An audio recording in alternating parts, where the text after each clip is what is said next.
Hello there everybody, same as Lucas here, welcome back to the railway. Today I'll be doing a review of some flatbed container wagons. Now I've got them down here. Now I wouldn't say flatbeds I meant, but I'm trying to be very careful with this, so this is what it is today. Now I'm trying to be really careful only because, as you can see, these come off and it takes me ages to actually get them to fit them back on. As you can see, yeah, I've actually got two of them to there for you today. As you can see, yeah. Now I'll just flip them around because they usually should be like this, really. That, but I decided, you know what, do it like that to make sure they're different, but they're not really. So yeah, there we go. Got on top of each other. Anyway, I think it's time to look at some of this detail with some Vulcan IFF. Ooh, I'll put these down. So let's go to the detail part and find out what fabulous detail these container flatbeds have for us today. So here we have one of the, container flatbeds up against the white background. Now, as you can see, there's no buffers on here, so I can't say it's got sprung buffers and non-sprung buffers. So that's one thing I had to, not say about, but I've already said it so. But as you can see, these containers are very well detailed. I mean, they can open, but they're very tricky to open. I'll try and see if I can open them. Yeah, actually, I'll use the other one. As you can see, I've got this one here. I'll try and see if I can open it. Yeah, I can open it. They're a bit tricky.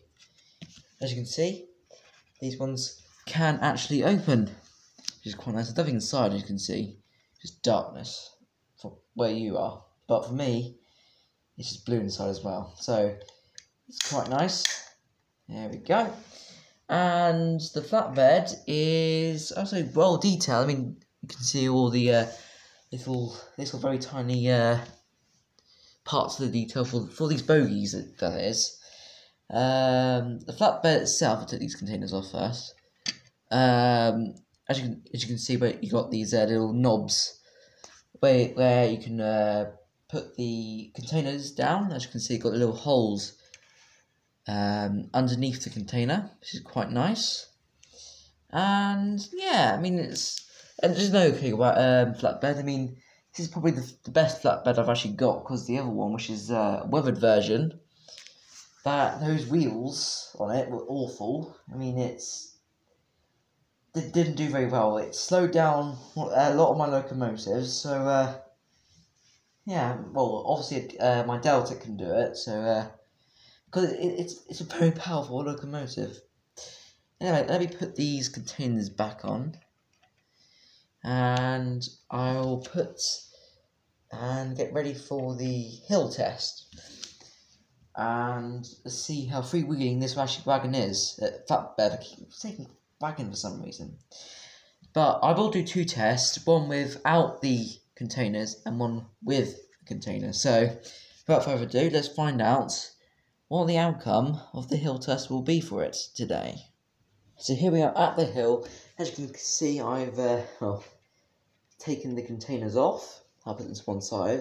And I left the flatbed to itself. So I've noticed that it doesn't look so freewheeling actually. So I'm hoping that it will go far, because hopefully it won't be too bad as the other flatbed. So hopefully it will work.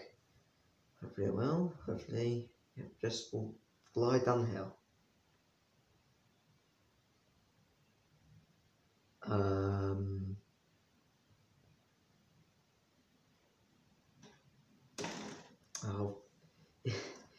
It's not good at all. I've derailed it. Whoops. Yeah, it doesn't seem to be freewheeling enough. When I do that, it looks quite... Oh, it's still derailed. Hang on. Get back on the rails. Here we go. As you can see, not that good. I mean, like that, if you do this, it looks good, but when you do this, just push it, it doesn't go very far. Yeah, it's not very good so far, but let's just say that's with no load at all, so hopefully it might change little bit. So let me pull this all the way to the top again, and let's put the containers back on. Put the red one on first. Put it this way because you never know, someone could might steal what's inside. I mean, there's nothing inside, so I just like it this way because it's better than I. Come on, get down. No, it's still not down. Hang on. And it's very hard, very tricky. You have to see line up every single knob with its hole on the container, so it can actually fit on. Right, let's try this again with a load. So let's see how far it goes. No, it won't even move very far with with a load. But it's very long though. So look, I mean, a powerful locomotive can pull that. Probably, but let's say an 040 probably can only handle one of them at the very maximum. If it handles two, then I'm quite surprised. Anyway, I think it's time to get these container flatbeds, full name, covered up to some other container themed wagons and see how they do around my track with a locomotive from I'll probably say the 60s, because these are quite modern, I have to say. So I'll probably say a locomotive from the 60s. So yeah, these are all steam. What do you think it could be? So here we are at the station with two locomotives, with the J50 and also the Class 43. The Class 43 has got the flatbed container wagons. I keep saying wagons. Why do I keep saying wagons? Flatbed. No, I said container flatbeds. There we go. I keep messing up on that. But I was thinking of doing the 9F for the steam locomotive, but I realised that the J50, I noticed in the 1960s it was converted into a departmental locomotive. So I thought, it does freight when it's departmental, basically meaning down by the docks, really. So I thought, you know what, let's have a freight frame and do with the J50.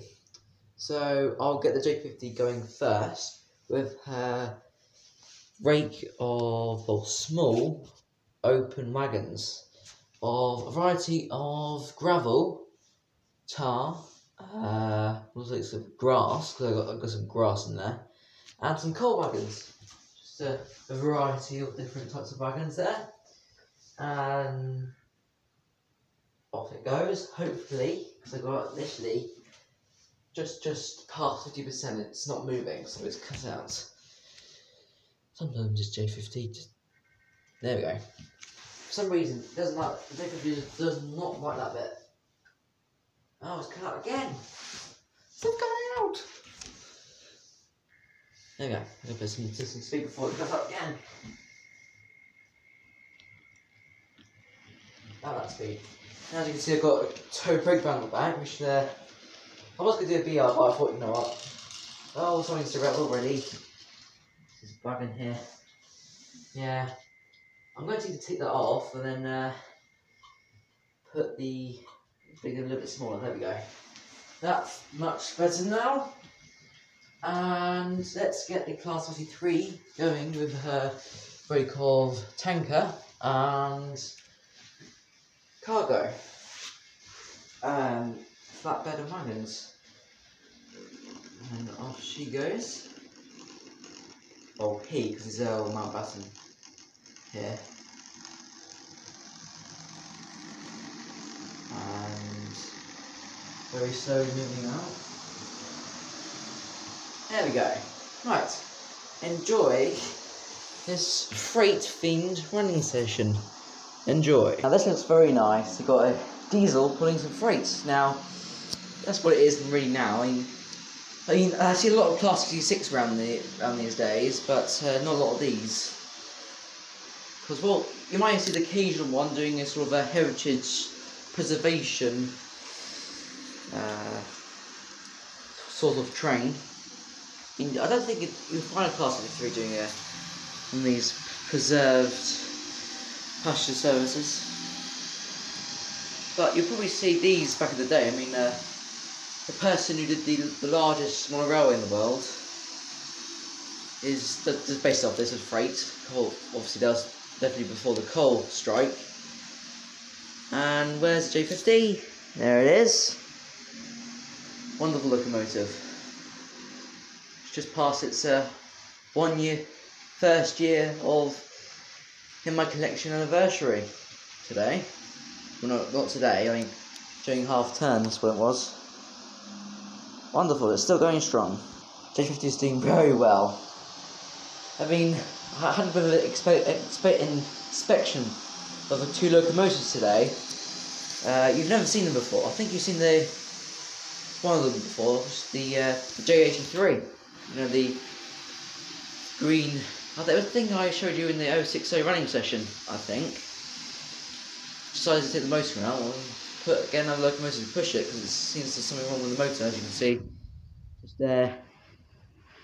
In the siding on one of the turntables. And also I managed to get a large prairie, taking the cog out, which now so I can push it along. That'd be quite strong though. But anyway, there's Class 53. There it is. Going on the loft patch now. I sort of love this locomotive. I mean, I didn't use it for about a month until I started, I started using it, and then all of a sudden it just works like this. Very good locomotive. Also the J50 going around again. But anyway, those container flatbeds got it right. Doing really well. I mean, they haven't derailed. I mean, they shouldn't do. I mean, I've had them for like 3 years, so nice to see something that does not derail. And with that, I think that's all I've got time for today. Join me next time I do something with a bit of a Ghana theme to it. Now think of Heritage Railways and think of what time of year it is. So I'm going to give it A. So, and something with steam as well. It's all steam. So yeah, join me next time and have a good rest of your day. Cheer everyone.